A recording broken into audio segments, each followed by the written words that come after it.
c'est le travail à tout prix.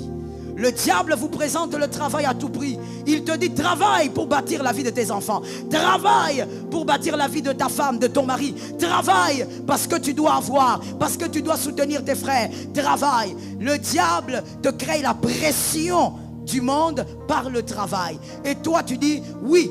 De toutes les manières, la Bible dit aussi qu'il faut travailler. Mon frère, la Bible dit tu aimeras ton Seigneur, ton Dieu, de toutes tes forces. C'est-à-dire, le travail, oui, reste dans l'équilibre, mais jamais le travail avant Jésus. J'ai écouté 2 amens. Jamais le travail avant Jésus. Si ce travail t'empêche, Stéphane, si tu arrives à avoir un travail qui t'empêche de venir à l'église, laisse ça. C'est indiscutable. Je sais que le diable t'a déjà attiédi. Voilà pourquoi tu me regardes comme ça. Voilà pourquoi tu as l'impression que je raconte des choses qui ne sont pas de la terre. C'est de la terre. Mon frère, d'abord Jésus. Parce que tu peux avoir ce travail 2 jours après mourir d'AVC. Tu n'iras pas travailler en enfer.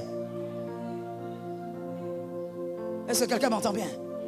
Le diable veut te faire croire qu'il faut tout faire ici. Écoute bien. Tout se joue ici et tout finit ici. Le diable est le serpent. Il a dit une partie de la vérité, mais l'autre partie n'est pas vraie. Écoute ce qu'il dit. Tout se joue ici et tout finit ici. Faux. Tout se joue ici. Vrai. Tout finit ici. Tout ne se finit pas ici, mon frère. Ne travaille pas comme un cheval, comme si la vie s'arrêtait ici. Si ton travail commence à t'empêcher de servir Dieu, commence à réfléchir et commence à prier pour que Dieu te donne mieux. D'ailleurs, Dieu aime les cœurs comme ça. Dieu te donnera mieux que ce que tu lâches. Dieu aime les cœurs qui se focalisent d'abord sur lui, qui priorisent Jésus. Comment toi tu peux avoir un travail qui t'épuise au point où tu n'as pas le temps de prier même dans ta chambre 3 minutes. Quand tu te mets à genoux, tu dors. C'est quelle vie? Mon frère, ça passera. Je disais, ça passera. Un jour, tu laisseras ce travail-là. Un jour, tu mourras. La phrase que les gens n'aiment pas écouter. Un jour, tu mourras. Mais tu vois là-bas, même en enfer, le diable ne te dira pas, montre-moi ton CV. Le diable a déjà ton CV. Il va te dire, frère, approche. Approche. Fidèle serviteur, viens. Tu vas te poser la question, quand est-ce que j'ai servi le diable? Mais quand tu as pris ton travail pour Dieu. Écoute, je vais choquer quelqu'un. Ce n'est pas ton travail qui te nourrit. Les intelligents ont entendu. Ceux qui n'ont pas entendu, je répète pour eux. Ce n'est pas ton travail qui te nourrit. Ce ne sont pas ces $100, ces $500 ou plus même. Non. C'est Dieu qui est derrière. Parce que si tu peux manger déjà, il faut que ce soit Dieu dedans. Que quelqu'un dise à un frère, il y a Dieu dedans. Non, dis à un autre, il y a Dieu dedans. Sinon, mon frère, même pour ouvrir la bouche, tu ne vas pas ouvrir.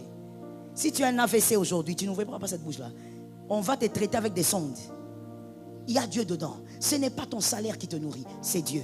Ce n'est pas la nourriture que tu manges qui te donne de l'énergie pour aller au travail, c'est Dieu. Il y a des gens qui mangent mieux que toi, qui sont venus, qui ont quitté l'Europe dans des caisses. J'ai parlé? J'ai parlé? Qui ont quitté l'Europe dans des caisses. Dans l'avion, au lieu d'entrer même en business class, ou bien premium, ou économique. Non, mais lui, il entre dans la soute, dans un cercueil. Mais il vient de l'Europe. Arrête de te laisser tromper par le diable. Pourquoi le diable arrive à te tromper si facilement? Ton travail ne peut pas être ta priorité. La priorité, c'est Jésus.